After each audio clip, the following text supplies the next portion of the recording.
Hey everyone, I'm Yvette Lloyd, host of Life Her podcast.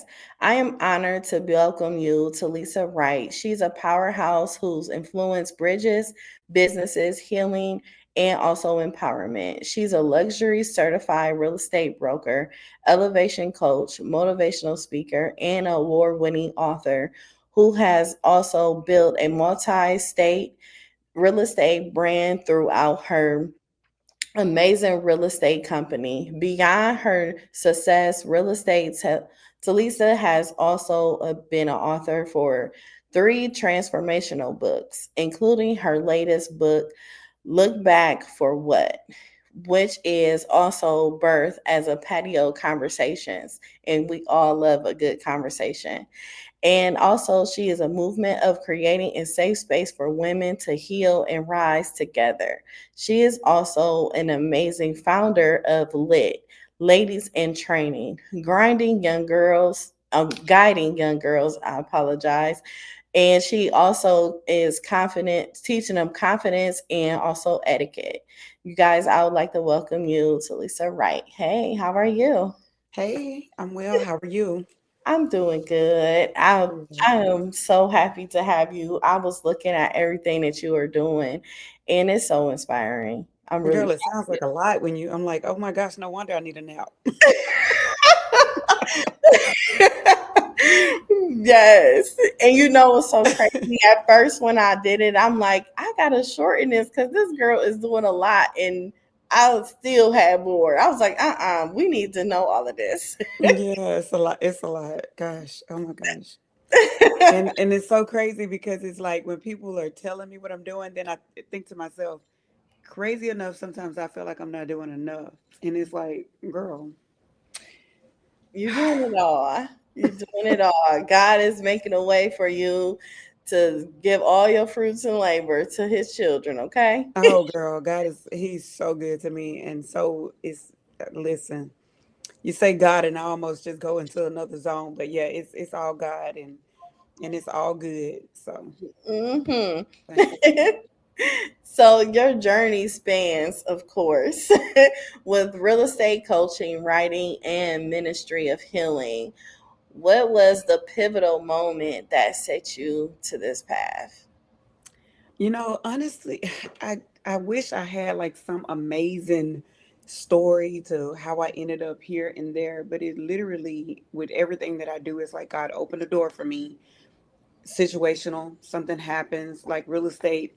I was a stay-at-home mom and my husband was a real estate agent and one day he just asked me like, "Can you go, with me to show this house to this couple?" Because he said for some reason I feel like they're ready to buy, and then I get them ready to write the offer, and then all of a sudden they don't want to buy. So I need you to go read the room for me. So I went with him, and I got there, and I said, "Oh, it's easy. You're selling the house to the wrong person." Because in California, just like me, most of the moms stayed at home and the husbands worked. And so my husband was talking to the man because he had the money. But I said, it's obvious who's buying the house. I said, it's just like us. You pay, but I am the deciding factor because this is where I work, where hmm our kids are. And so from there, he was just like, can you go with me to, there's another couple. Can you go with me? And then his broker, he was with Coa Banker at the time, said, Lisa, you have got to get your license because you're going to get us sued. She said, you're selling houses and you're good at it. And I said, I'm not selling houses. She said, no, you're selling houses. You just don't know you're selling houses and you're good at it. And we're going to get sued. And I think it was because people were giving feedback about how good I was. Mm. So I just kind of fell into real estate like that. So I got my license not to get the broker sued. And, and then realized that I was good at it. And so then I ended up there. And then God was encouraging me to share my story with people from my background because I was always so secretive and withdrawn, with my story. And I don't know, I used to think that it would push people away from me as I was trying to build a new life. And God said, tell your story. And so I would share with people, like kind of one on one when they're in a certain situation. Because in my mind, I thought, there's really not much I hear about that I hadn't gone through, which is crazy, but I was like, I could help her with that by sharing this. So I started sharing just little things. And then with this most recent book, I asked God a specific question, what he wanted me to do.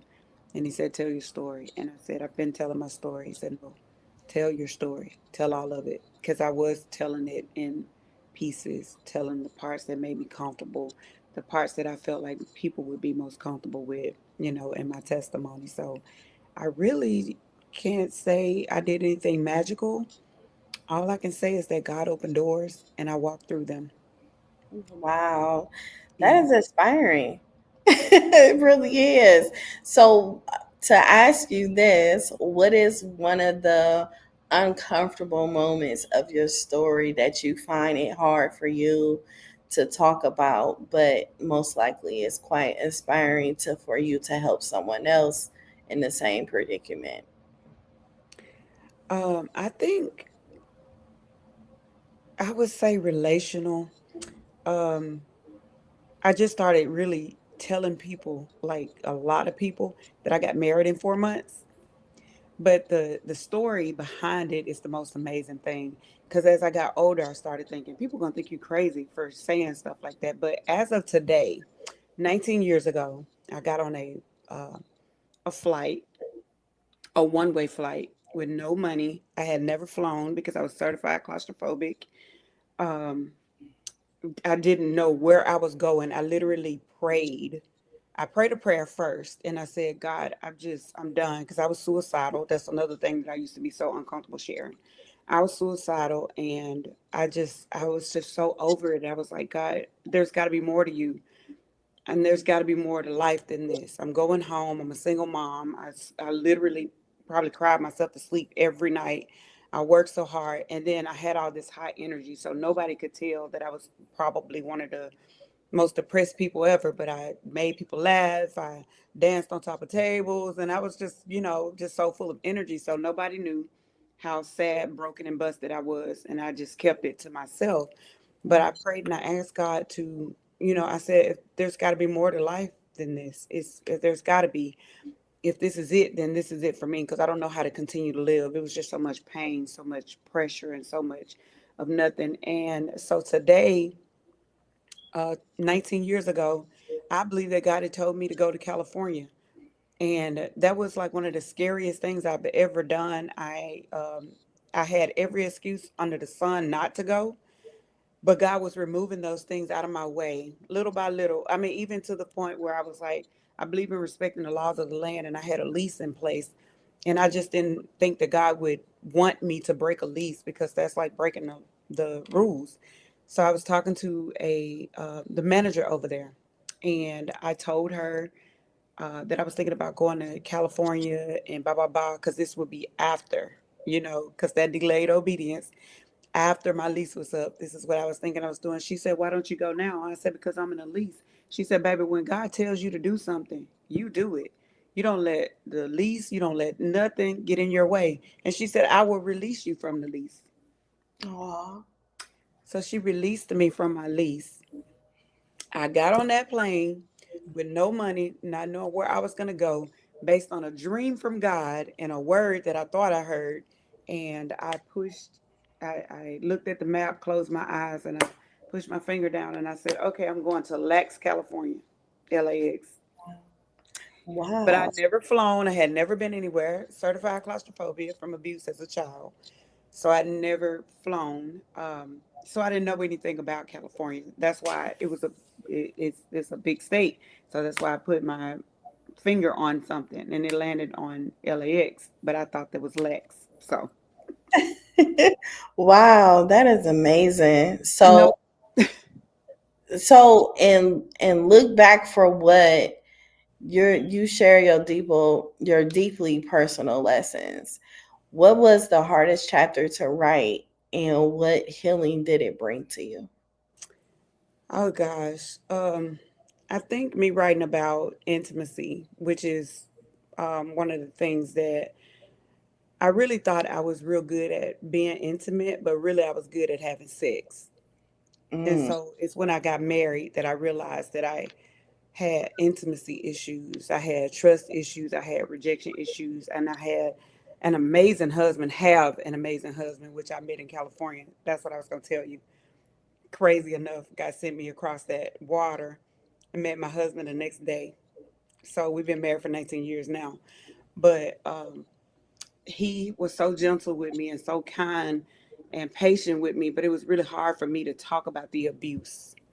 It was real hard for me to actually acknowledge the abuse and the reason why I responded the way I responded to some things.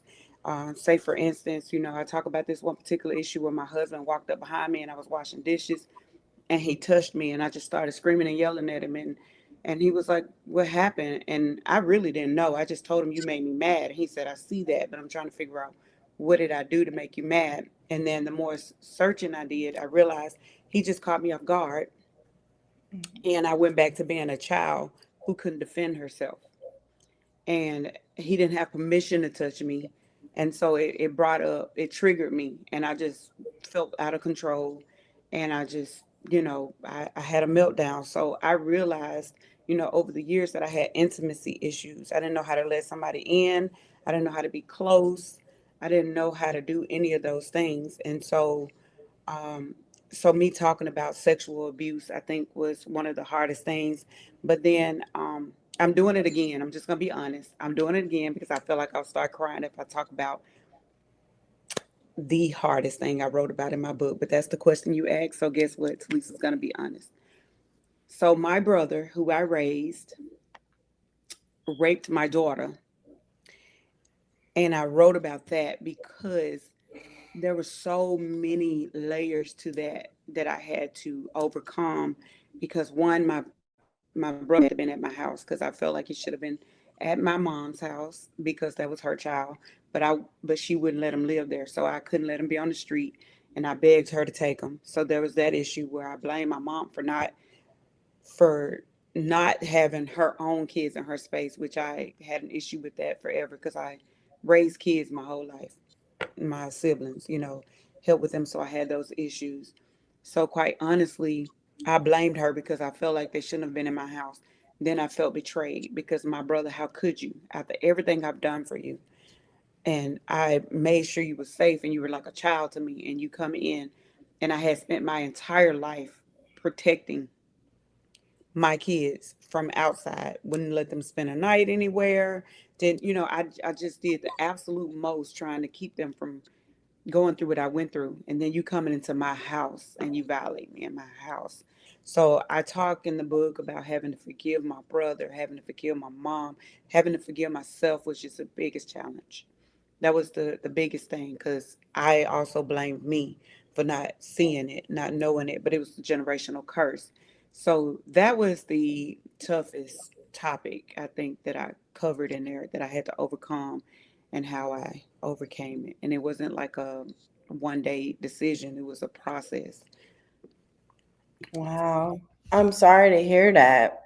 And I'm gonna be honest with you too. Even when I came on, I feel your spirit, your guardedness. Like you're very guarded, and it's like you gotta feel things out for you to feel comfortable Yeah. where you're at. And that's one of my main things of me having a safe space of my podcast show, because I want everybody to feel like they can be themselves, they could talk about anything and feel comfortable when Hmm. they in spaces like this, because it's hard when you in media and you're going into a media and you never know what they're going to say or how they are as a person overall. So I want to say I appreciate you for even getting yourself to that point to even share that personal experience that you had. You're safe with me.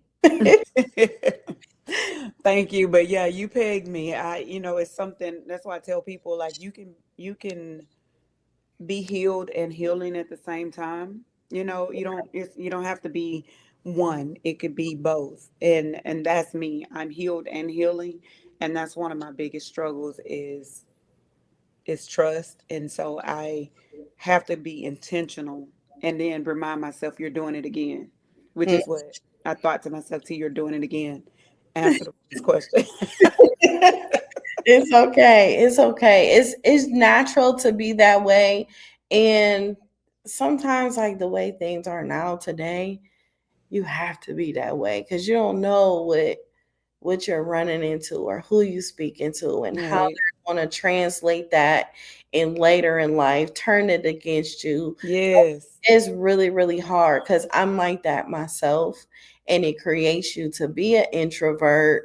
And it takes you a while to actually get comfortable with people because people can make you feel uncomfortable or hurt again, all over again later when you done put so much trust into them. So I understand exactly how you feel. Yeah. I'm always saying, like, the place I'm coming from is not telling you what to do. I come from a place of where we're healing together, So you talk, I talk. That's why I love the patio conversations, because the women get to choose who they bring into their environment so that they can be honest, so that they can create their own safe space and then allow me to come into that space. So I never choose who they invite. I never choose how they do it. I just show up with myself, my vulnerability, and I let them know right off, which helps me open up when I tell them that I am guarded. So you use the perfect words, I am. Definitely. So what like with so much things that you have experienced in life and you built a multi-million dollar career in real estate while raising your six children, how do you balance from ambition, motherhood, being a wife, and faith without losing yourself completely? Well, I can't say that I've not lost myself in the process. I can say that I realized that's what was happening, and then I had to pivot. But in this day and time, I really don't believe in balance. I believe that when we think about balance, we struggle so hard to try to Yeah. balance things out. And I'm also starting to understand that somebody lied to us when they told us we could do it all. You ain't lying. We cannot. We are not built to do it all, and that's okay. I'm just now starting to realize that in the last few years. I'm like, I could do it all. I forget who said it, but somebody said we just can't do it all well.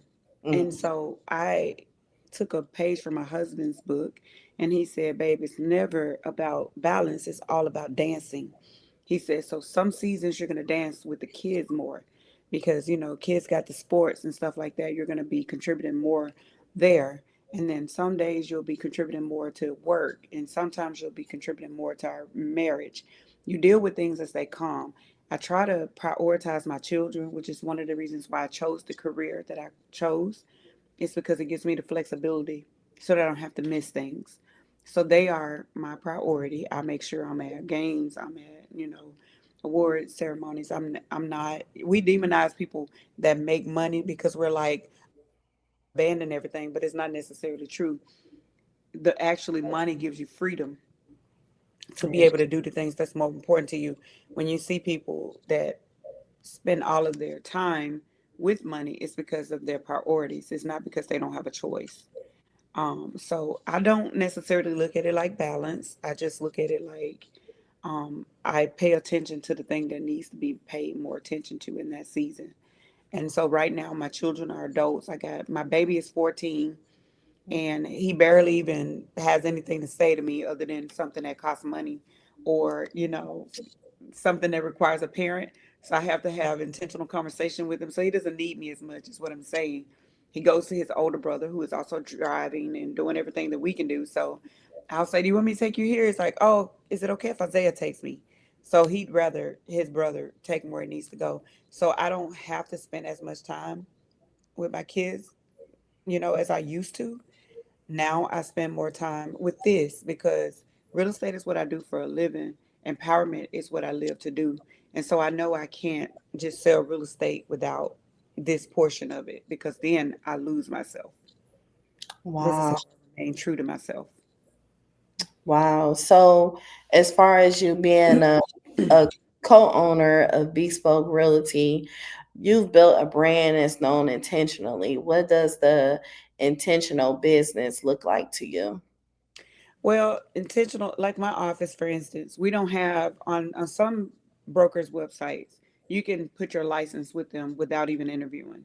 I like to talk to the agents and see if we're if we work well together, if we are what they need and if they are what we need, if it's a good fit. So I don't accept all agents, any agents. So we're intentional about who we have in our space.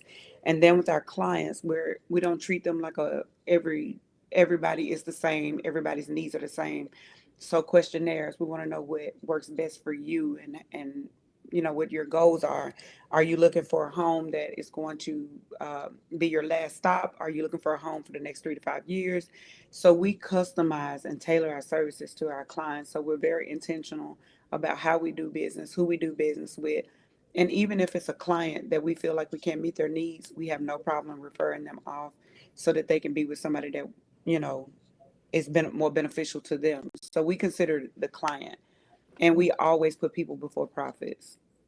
So that's our main thing. An example is I had the sweet older lady who called me, and I do believe in protecting our elderly. And she said, I don't want no realtor. I'm thinking you calling a realtor, but she's like, I don't want to pay no realtor. I just want to make sure that this makes sense because I'm trying to sell my house. I already got a buyer. And she went on and on. And long story short, I told her what she needed to know. I gave her a report. I told her, what's important for her to understand. And then I didn't think I would hear from her again. She called me back again. She said, I got a contract. They said this, that, and the other. And she wanted to, so I told her, go ahead and send me the contract. Mind you, she's not paying me anything. So I look over the contract, and the contract wasn't in her favor. So I told her, I said, this contract isn't in your favor. It doesn't have any considerations for you.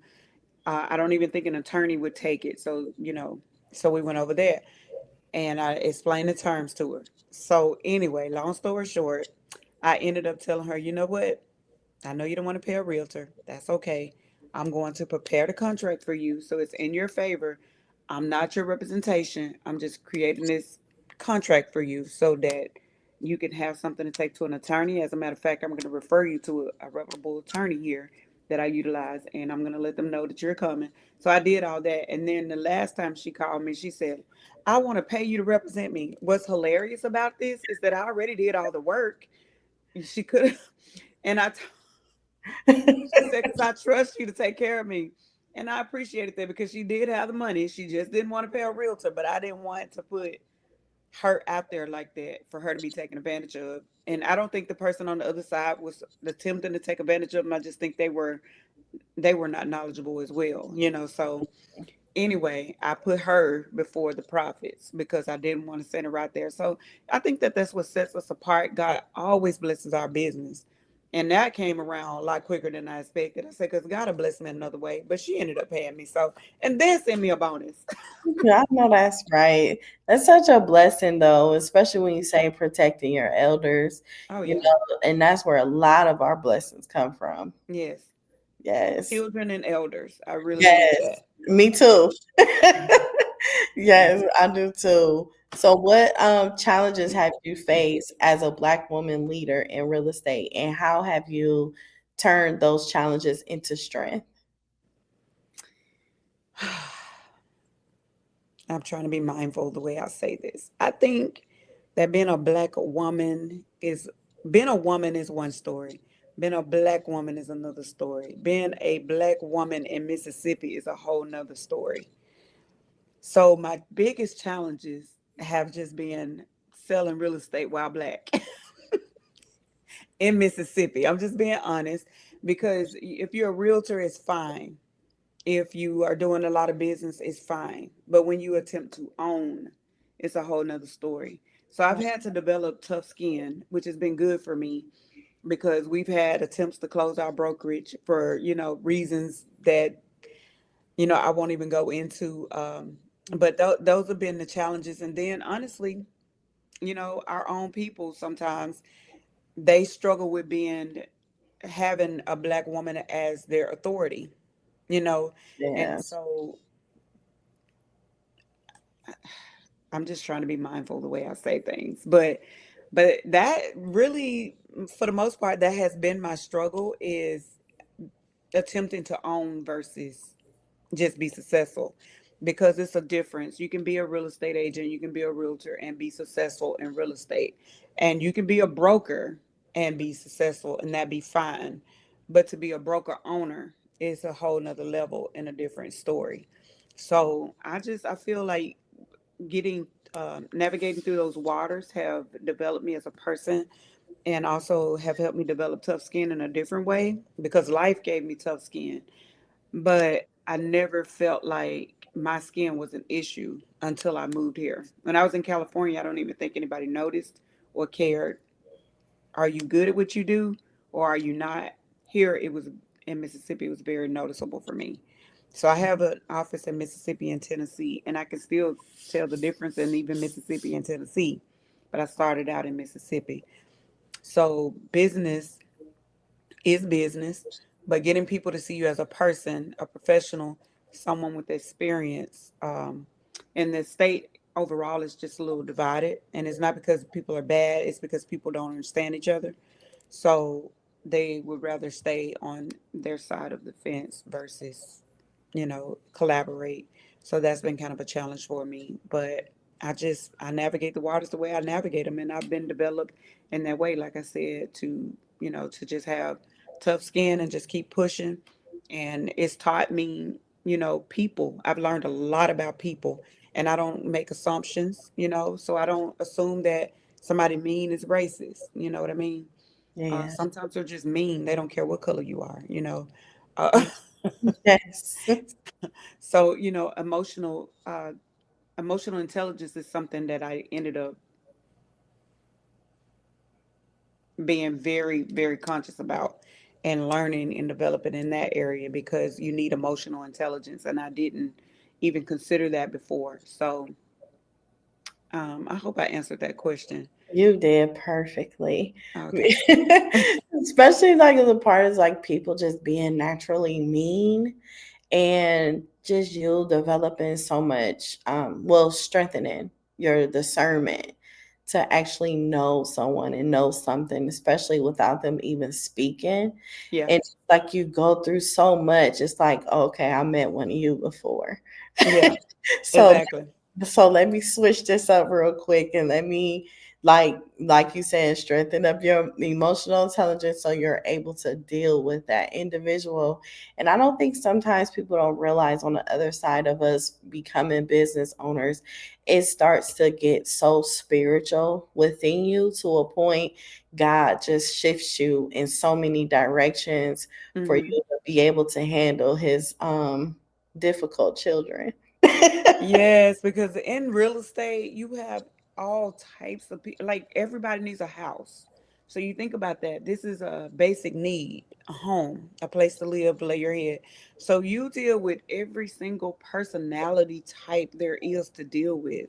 Because if you work in like a certain sect, you're only going to deal with certain types of people, Mm. because that's your market. That's your avatar. But in real estate, you deal with all kinds of people, and you have to learn how to hold yourself together, because people will say things and you're like, why would you even say that? Like, where people identify your color. I just had somebody recently say, um how did she put it, but she said black people.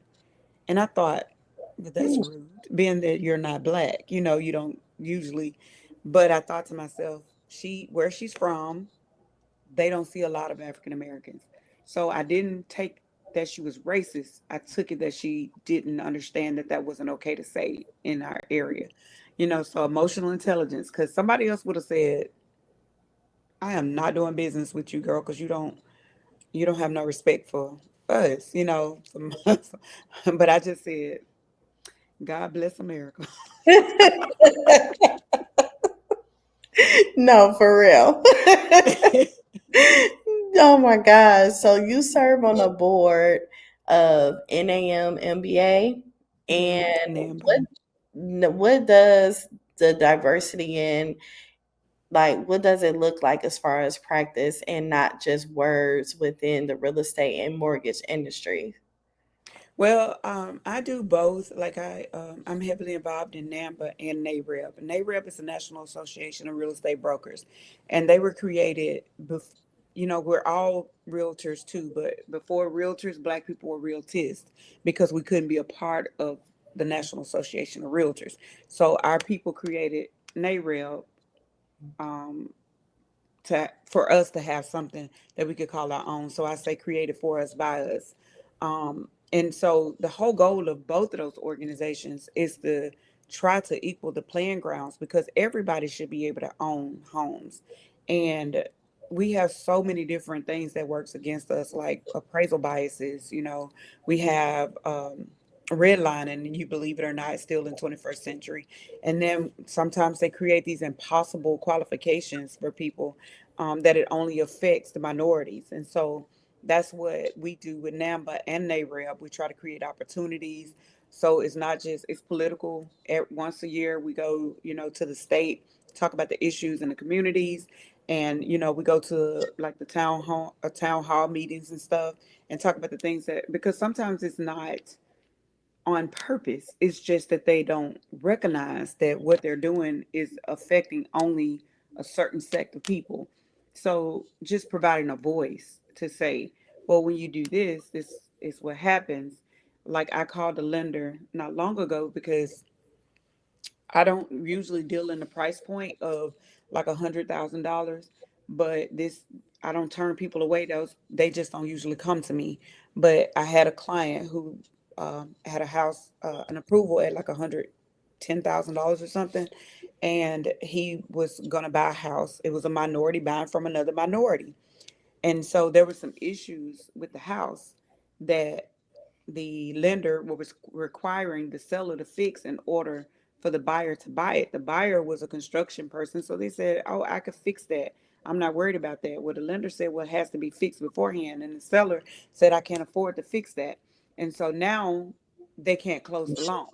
And so I told the lender, I said, "Do you see the issue with this? You have a minority buyer who is very difficult to find a home for. You have a minority seller who can't afford now to sell. So he's going to have to sell his house to a cash buyer who is going to going to buy it for a lot less than it's valued at, because we already had an appraisal, so we know what it's worth. He's going to have to sell it for a lot less than it's worth, and then he's going to rent it back to the same person that couldn't purchase it." I said, so the buyer is losing and the seller is losing because of the terms that you guys set in place where you're not willing to do the lending. And she said, "I don't, Telesa, I can't do anything about it." I said, "I just want to bring it to your attention because I do know that there are, she at her level couldn't do anything about it. But I'm Right. like, I want you guys to know that this is how this is affecting the minority, because there should have been a way for him to sell and for him to buy. But now both of them lose. Mm-hmm. So that's what that's about. It's just providing a voice to for the voiceless, the people that don't know how to communicate what's happening, or not even understanding why they're not qualifying, or the education to tell them what they need to do. We offer financial education, so that they can learn about credit, why it's important, saving, and how to deal with your money. So there's just different things, but we also do fun stuff too. So Well, being educated when it comes to purchasing homes and everything is so important because you have to always get the right information, and you don't right. want to get the information from someone that's educating you and teaching you how to scam and not actually do it the honest way as well. That's right. And that's right. And I tell people all the time, it's a little difficult to get over on the government because they're the ones that's doing your taxes. They're the ones that do all these loans. They're the ones, so you can't, a lot of our people, and it's our people that's affected. And it's not our income anymore. We're still 15% behind in wealth. And Yeah. so it's not our income anymore. It's our inability to manage our money, and our lack of ownership and not understanding real estate. We are the only group of people that don't understand that real estate is not wealth unless it's moving. So you buy a house, that's not wealth. That's you owning a house that maybe you might pass down 30, 40 years from now, and the kids sell it and buy a belt, because that's what they're doing in 21st century. um, they're selling the house, the land, they don't want it. Then they go and buy, luxury belts and stuff. But real estate builds equity. So you stay in the house, you get equity. If you can only afford to buy one house, you utilize that one house. You buy it for 50. Now it's 5 years from now, it's worth 100. So you sell it, you move it up. We call that the move up market. You Market. move up to it, and you keep doing that until you have money that you can invest in something else or another house, and then you're creating wealth that way. So, but we don't know that. So we're behind in knowledge in that area. So, Yeah, mm. definitely are.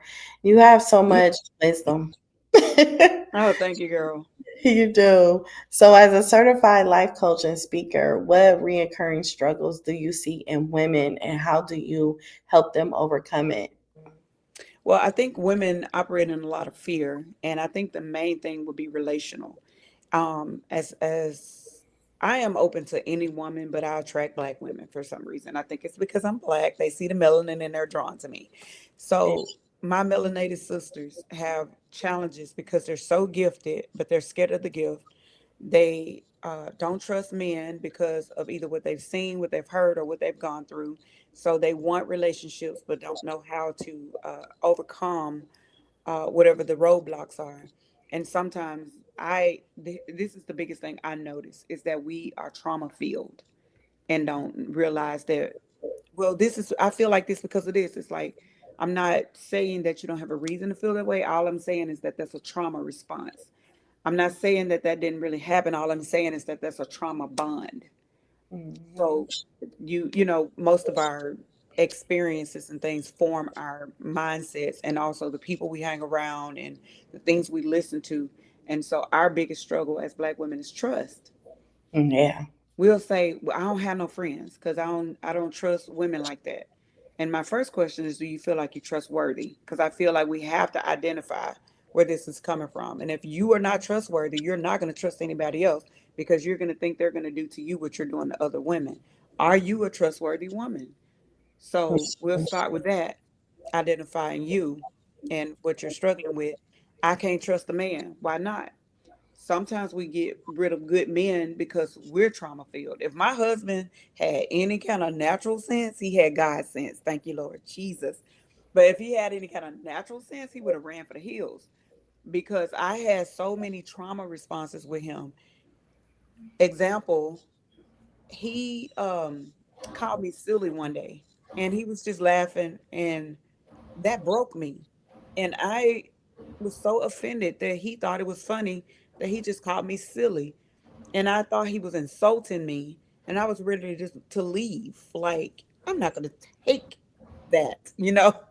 I'm better than that now. I know myself better than that now. Fact is that silly in his household was a cute gesture. Mm-hmm. He came from, he if gentle parenting was a thing back then, he came from that type of parenting. And when he did something his mom found amusing, she called him silly. I, on the other hand, was picked on and called silly because I was kind of a nerd where I read a lot and I wore my socks different. I was different from everybody. So that word silly triggered me. And so I feel like I see a lot of that in my sisters. It's like, girl, you gonna leave that man because of what? You Mm-hmm. were triggered. Did you ever? I wasn't triggered. I'm just not, no. Because my mama said, Yeah. okay, so your mama said, so let's get down to the bottom of that. So if I had to say one word that we as black women struggle the most with, it's trust. Yeah. And what's crazy is that it's ourselves too that we struggle to trust. We Yeah. have all these gifts and desires, and I want to start a business, and I've been saying this for 10 years, and you see they got the skill, but they haven't gone any further than. So when it comes to coaching, I think relationally is my biggest. Um, Yeah. It's like we have to find the root of it all when we go through many things because it be so deep within us that we had got comfortable with the new identity of us hiding the yes. reality to things. So when we actually just deal with things to a point when someone say things like you said what your husband did with triggers, that's when it starts to reappear and you have to have accountability on your actions on when you are traumatized from different things in life. I experienced that myself just with trauma and having trust issues when it comes to people, how Hmm. individuals treated me too, but I had to show myself accountability on why did I let them keep doing these things when I Yes. actually noticed they were doing it, and why was I thinking it was okay, and just different you just think of different angles. And at some point, sometimes you have to blame yourself for a lot of things that are happening because you are the only one that have control of your life and the direction it's going, because you have all the power to change it. Yeah, self accountability. That's a real big one. But sometimes I think for the most part we don't really know. But once we know, I did a patio conversation just recently here, which is kind of awesome because they bought like a buck of book. The one of the ladies that was there told some other ladies, and so yesterday they bought a buck of books, and then they asked me if I could come and speak. So that turned out good. But the lady there said they hadn't thought about it, but I'm triggered by the word friend. Mm, And I thought, cause after we talked and stuff, and one of the ladies that was there was like friend talking to an actual friend, and she said, I realized I'm triggered by that word friend, and I just realized tonight. And she said, and I know why. It's because I've had this happen, and this lady was calling me a friend, and then did this, and then this lady was calling me a friend, and then did this, and so then when somebody says friend, I automatically shut down. So the fact that she recognized that means now she can be aware that that's why you feel like that, and that's why you're rolling your eyes at this lady who ain't did nothing to you, and that's why you feel this way, because we also have no grace when it comes to each other, mm, because of things like that, and we got to learn our triggers so then we can build relationships with each other, because I think black women are awesome, and I used to be so not into black women, and I tell you, I realized what it was. I was intimidated by black women, their strength, the ones that had it together. So I would draw back and I would think, they're going to think this about me. They're going to think this about me. Girl, that's what you think about yourself. That's mm, what that is. Them women ain't studying you. And so sometimes that's our thing, is that we run away from each other when actually that's where our strength is. We're stronger together. We just got to learn how we communicate. All of us have our triggers. And if we're not, you know, mature enough to admit that, hey, sis, I'm sorry. You probably didn't even mean it that way. But when you said this, it made me feel this way. And I'm sure it came from this. But the first step is being self aware. So you can't expect somebody to share something with you that they don't even know, mm. So, but we have to do the work. Oh, tell me about it. Hmm. We do have to do the work. Hmm. So, faith clearly guides your work. Can you share a moment when faith completely shifted the direction of your career or calling?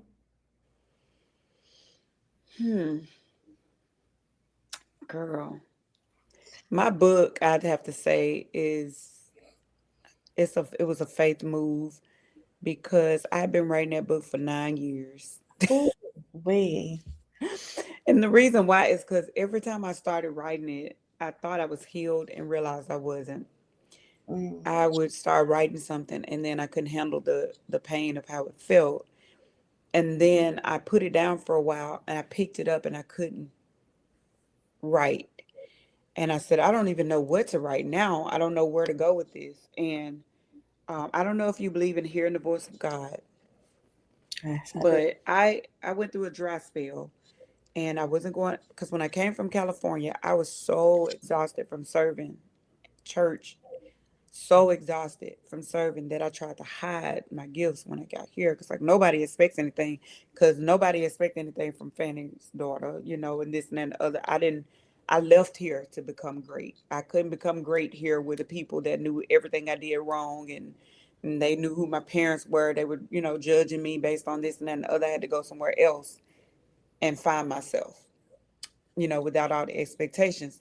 But I said that to say that when I got here, I went into a cocoon when it came to spiritual things. I would pray and stuff, but to myself. And then the more I did that, the more comfortable I got. And then I started trying to write the book without including God. I'm just being transparent. And I said, because I want everybody to be able to read this book. I don't want nobody to feel judged, blah, blah, blah.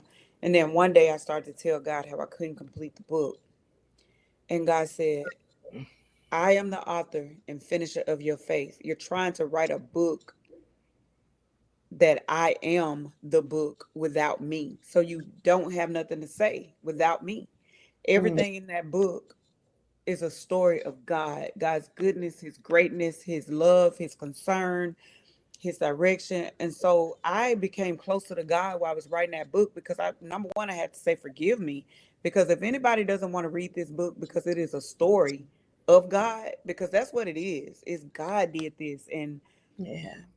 so that's my most recent thing, where I mean, I honestly was just melted in the invisible lap of God, telling him, like, I'm sorry, please forgive me, because you did everything I am today. Because we say I'm alive because of God, but I'm literally alive because of God, because I would have taken my own life.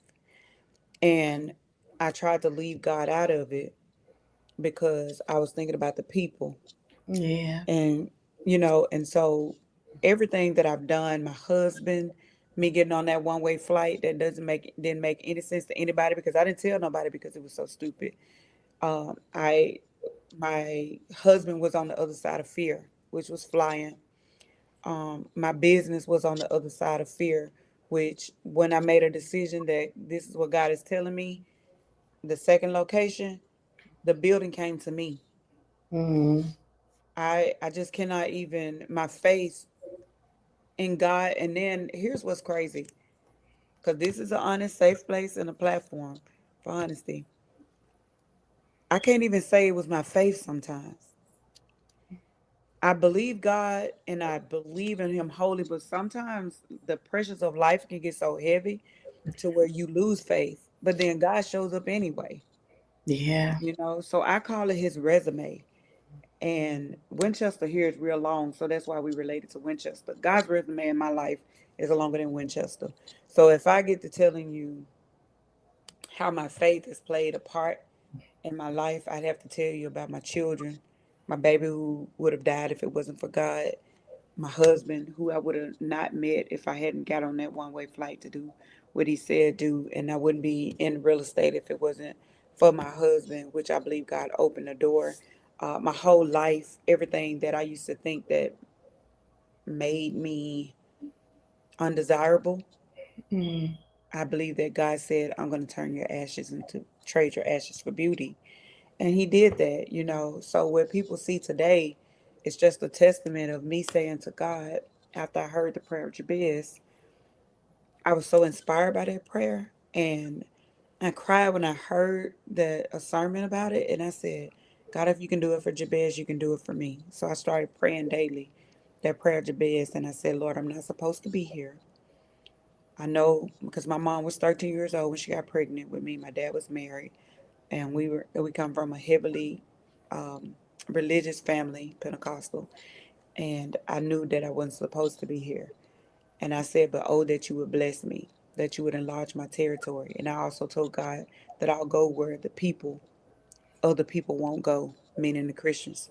You can send me anywhere. And I prayed that every day. And God did bless me, and He enlarged my territory. And I tell people now, when they ask, what did I do and this and that and the other, I said, I submitted and I prayed and I asked and God delivered. That's all I got. I wish it was more dramatic, Mm. but Girl, that God, was beautiful.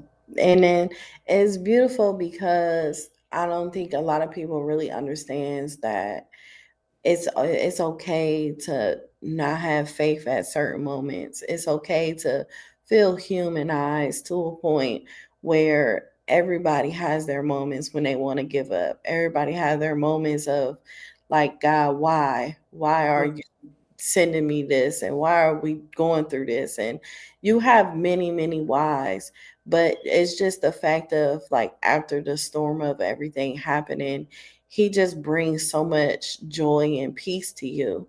And once that level's over, you do go through things all over again with something else totally different.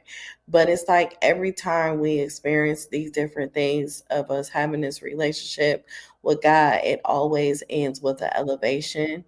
It always ends of us helping someone else. Yes, It always sharpens us up mentally, physically, emotionally, and spiritually. So for us to always become a better version of ourselves. But it's just us being consistent and us being surrendering to God to actually get us to where we gotta go. And that's exactly what you're doing. Well, I appreciate that. I do. I honestly do believe that when you ask God for growth and greatness, that you can expect more than the average. Because at the end of the day, sometimes I ask myself, I was like, why are these people so much happier than most people? Because some people are just, and I don't know if they're genuinely happy because, like I told you, I used to dance on tables, at the restaurant, like happy birthday, not like literally dance on tables because I know I, what you wasn't mean. no stripper, but even though my little ladies in training once said, Miss T, no, Lady T, so they call me Lady T. Lady T, somebody told me you was a stripper. I said, sweet girl, I said, that's the one thing I did not do. But let me tell you something. If Lady T could dance, she probably would have been on a pole. But does that change who I am to you today? So honestly, I probably would have been on a pole, but God didn't want that to be my testimony, so he didn't give me a gift to dance. But Crazy. Oh, that thank is y'all. But that's yeah, girl. hilarious. But okay, so we about to talk about this lit program that you have. Okay. Um, as far as you empowering young girls with etiquette and confidence, why do you think mentorship and early development are so crucial for the next generation of women leaders? Well, personally, I think that for me, I focus kind of on our girls only because it's not really accessible because we are really the community that are kind of behind in that area for the most part. And not just our community, but the minority, you know, the people who are not financially financially stable. I'm going to put it like that, financially stable. We don't tend to get our girls the classes that they need to grow and to develop into young women versus other cultures. They send their kids to school of grace. That could be $5,000 though. The it's an expensive lesson, and a lot of people can't afford to send their kids to do this. Now, see, I was in California, and everything that I do developed from something that happened. And I met a lady and she offended me, if I'm being honest. She told me that I was smart and intelligent, but she also told me that I lacked grace. So I come from the hood. And so, yeah, of course, I don't know how to be graceful in certain environments, but she told me that's what was holding me back. And I told her with all my attitude, I couldn't afford that. And Wow. she said, did I ask you for your money? And she was a black lady. And I just thought it was so impressive that a black woman was just this graceful, and she had all this knowledge and just the way she carried herself and how much she knew. So she taught me so many things that opened doors for me that I didn't even know was necessary.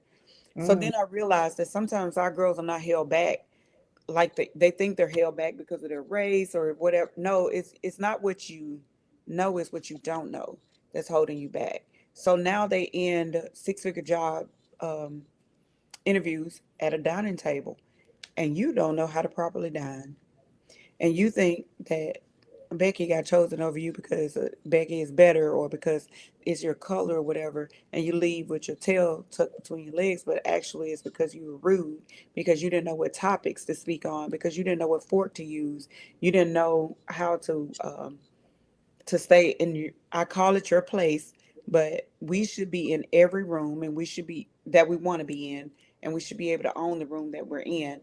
And so I found that our girls um, struggle with self-esteem when they're in those type of environments, yeah, because as a real estate agent, I don't want to feel like I just got to do business with black people because I'm black, right? I want right. to feel like I can do business with anybody who wants to do business with me. But confidence is the reason why you can do that. So I talk to the girls about the way they enter a room. Are you entering a room with your head down? Like, are you walking super fast? Are you bending over versus, leaning to the side? So I teach them things that will give them the confidence to be in another room. And I teach them about, because I grew up saying yes, ma'am, no, ma'am. And I always thought that that was the proper thing to do. But I didn't know that when you get into certain areas, that's offensive.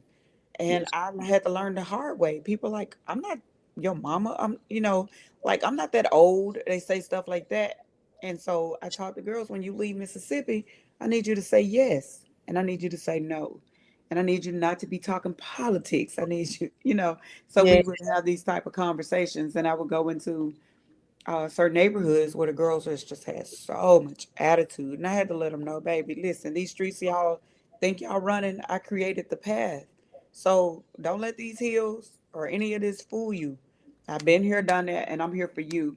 And sometimes you have to get down to their level. Remember having to tell them, do you guys know how much money I make? Because they were being so rude. I said, I don't normally tell people how much money I make, but I'm gonna let y'all know today so y'all can realize how much of my time y'all wasting, because I'm Mhm. here for y'all. There's nothing in this for me other than to see y'all be great. So I told them, I said, this is, I let them guess, and they were nowhere close. I said, so I am giving up my time for y'all. And so some with our community, they have to know that they're not going to run you off my community, because I go into my community where I was raised for the most part, and then I model that in others. But I grew up in Bahalia, and so there, I was a terrible mess. Girl, when I tell you, I tore those streets up. I did the absolute most. And so for me, my goal is to go back in that community and teach those girls grace. And I call it transitional etiquette, because I'm like, you don't have to sit straight up and you at grandmama's house. Because my grandma said, girl, what's wrong with your back? When I was, what is wrong with you? So I'm like, go to the barbecue, hang out, chill, do what you do. But just know, when you're in this environment, this is what's expected of you. Mhm. So I love, love, love, love, love, love. And I feel like we need to start early, because the world would just be a better place if kids learn to be proper in the proper place, and really it's to be respectful, to have manners, to know when to say, excuse me, thank you. Because it's dead. It seems like when they first come in there, I'm like, I know your parents taught you to say, to the very least, to say thank you. And some Yeah. of them be like, yeah, they did. Yeah. They're coming there, they slumming in the Yeah. chairs. And I'm like, sit up, please. Yeah. Then they have their sitting with their legs open. It's like, baby, as my grandma used to say, close your pocketbook. Or my stepmom, close your purse, baby. Your change gonna fall out. Yeah. So yeah, I love ladies in training. It's a little different because we do talk about confidence instead. How you walk in the room, how you deal with social media. We talk heavily on bullying. Excuse me, because I do want them girls to understand. Because I've seen it in my class where they make fun. This girl got on these shoes and they're making fun, and I'm like, do you guys want to be responsible of pushing somebody over the edge, jumping off the building that day, or pulling them off? And it could be something so simple as, because you can find something nice about everybody. So something is, I like your dress. If you don't like their shoes, don't lie, because we all know you're lying. But you can say something like, you have a nice dress. Find something nice about that person. That may be all they need to change their trajectory of the day. And so I teach stuff like, practical things, along with the manners and what it is that they, need to know to be in a proper setting. So we teach it all, and sometimes it takes a turn. You know, that's that's how it is when we're dealing with girls who aren't used to that type of class or whatever. Sometimes it takes a turn, and we have to start dealing with the behavior at hand. Like I've had to talk to a young lady where I was gonna put my arm on her, and she said, "Don't touch me," and it was just the tone she used. And I had to start talking to her about boundaries. And I said, I appreciate that you have a boundary. And I'm going to respect your boundary, because you should be able to tell somebody not to put their hands on you and they respect that. I said, but I am going to have to ask you to use a different tone the next time. I said, your body, you should be able to control it. But then later on, found out that she had been sexually abused and she was going through some things. And so, I'm glad I didn't respond harshly because she Yeah. didn't want to be touched. But then I shared a picture on my social media, because I was like, this is my favorite. It's not my best picture, but she came up to me and she hugged me and she was holding me and she did not want the classes to end. And I said, this is what happens when we take the time, to love on our girls and let them know, you have a right to feel the way you feel. Mhm. And she was my toughest child. But the last time I seen her, when I did etiquette at the school that she attended, she was like a different young lady. Wow. And She walked up and she hugged me and said, "Hey," I was like, "How are you?" Of course, I remembered her, but she was a different girl. So it's really rewarding. Yeah, it is. I had a girls program myself, and it's it's therapeutic. Honestly, it's very therapeutic just to even help them and guide them because they need a village. They really do. The inner city youth, they go through so much, and Yes, the parents go through a lot. The grandparents, everyone go through a lot where no one has time for themselves and definitely yes, don't have time for each other. So it's like everyone is navigating on autopilot, just going for whatever they know, whatever they see. They're just living, yeah, really. They're just here in existence. yeah. It's a Bro, lot. life is hard, and people do definitely need help. And sometimes, teaching the kids, like I taught the kids how to properly interrupt. And a girl came back and she said, "My mommy was upset." And she's like, "What are you doing?" And she knocked, she knocked my hand off her shoulder. Because I was like, instead of interrupting your parents, put your hand on your shoulder, allow your parents to touch your hand. So I had to I realized from that, I was like, I need to teach the parents too, because Yeah, the parents don't know that that's how they should be properly interrupting them. And then they like, "Why are you standing here with your hand on my shoulder?" When hand on the shoulder, the parent does this to say, "I acknowledge you, give me a minute." And then the parent continues to speak, and then when they finish, then they can acknowledge the child. So that's how I teach the kids, and that was hilarious to me. I said, "Okay, sweetheart, I apologize about that, and I'll talk to your mom about it." She said, "Girl, because I sure was like, girl, why is you standing with your hand on my shoulder?" yeah. Oh my God. So I So said, "Yeah, that's something I got to make sure to tell the parents about when I'm teaching the kids that, so that they can be involved in yeah. it as well." So yeah, Yes. So, with all that you accomplish as a broker, coach, author, wife, mother, grandmother, what does legacy mean to you? legacy to me at this stage of life really just means options, just like success. I just want my kids and my grandkids to have options, and I want them to be educated, because education leads to options as well. I think crime is because people feel like they don't have no options. I think that people give their kids away, people commit suicide, they do all these different things because they feel like there are no options. So if I can create a legacy of options where my kids have a choice, and they know that I offer choices and options for other people, show people a different way, to me, that is legacy, you know, at this stage. Yes, definitely. So, if you could leave one patio conversation question for every woman listening today, what would it be? A question, a question that they would ask themselves, or a question that I would ask them. A question for a woman that could ask themselves that are listening. Mm. I think the most impactful question that we can ask ourselves is, who are we? Mm, That's where everything starts, is yeah. who are you? And it really starts you to unpacking things, because who are you will show you where you come from. It will bring about your lifestyle, because you ask yourself, who are you? And then you ask, why are you? And, everything unfolds from there. So the women struggling to move forward from her past, what's the first step she should take today to reclaim her identity? The first step she should take today, because everything is a process, I would say today, acknowledgement. And the way I would say the first thing you do to acknowledge where you are is to find the person that you trust, that will be looking at you from as if you're in a frame, because those people see who you are, they see how you act, and then allow them to be honest with you, if that makes any sense. Because I can see you in the frame right now, and I can tell you exactly what I see. So that's how I started. I started asking my kids, what do you guys see? Started asking my husband, what do you see? I asked myself first, what do I see?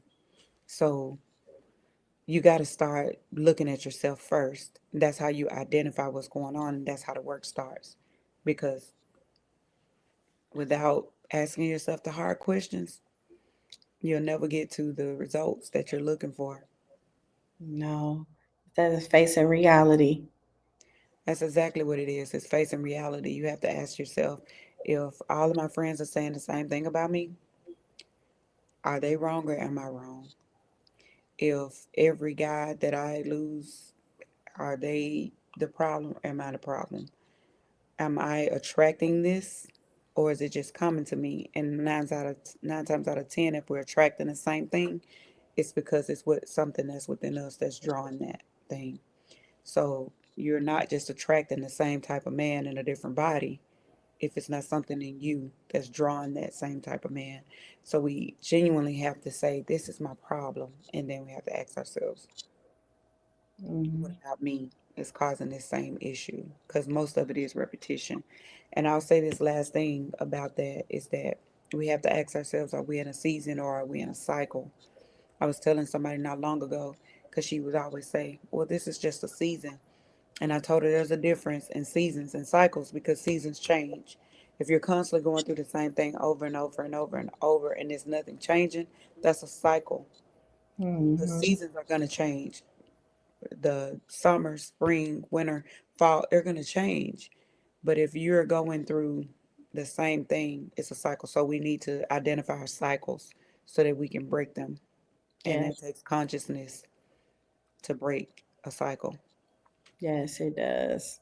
Hmm. So, how can people purchase your book, connect with you, even maybe even hire you as a realtor? How can anyone get in contact with you and follow everything that you have going on? Okay, so I'm on Facebook and Instagram. My website for my book is www.lookbackforwhat.com, just like the title of the book. My website for my brokerage is bespokerealty.net. So if you go on my website for the book or for my real estate, then you'll see all of my connections, like for Facebook, Instagram, and all those different sites. So you can get my book on Amazon. I prefer you get it on my website, but you can get it on Amazon. It's available on Target. It's available at barnesandnoble.com. Uh, it's I mean, they got it on eBay. Almost any site you can get the book on. So I prefer you get it from my website again, lookbackforward.com. But That's a blessing. any support is appreciated. Yes. Well, I appreciate you so much. I enjoyed getting to know you. I enjoyed even just talking to you. You are an amazing woman. Well, thank you. I appreciate you because I tell everybody my strength is writing. My strength is not speaking, really. I just feel like it's something God is telling me to get out of my comfort zone to do. I feel more comfortable writing you a letter than calling you on the phone. I feel more comfortable texting you than calling you on the phone, and I feel more comfortable writing in a book versus doing an interview. But hey, here I am. Yes, you here. And So, got plenty more to come. well, I appreciate you speaking life into me. Yes, you're welcome. And thank you everyone for tuning in to Life Heard Podcast. May you subscribe on YouTube and also listen to Life Heard Podcast on all audio platforms.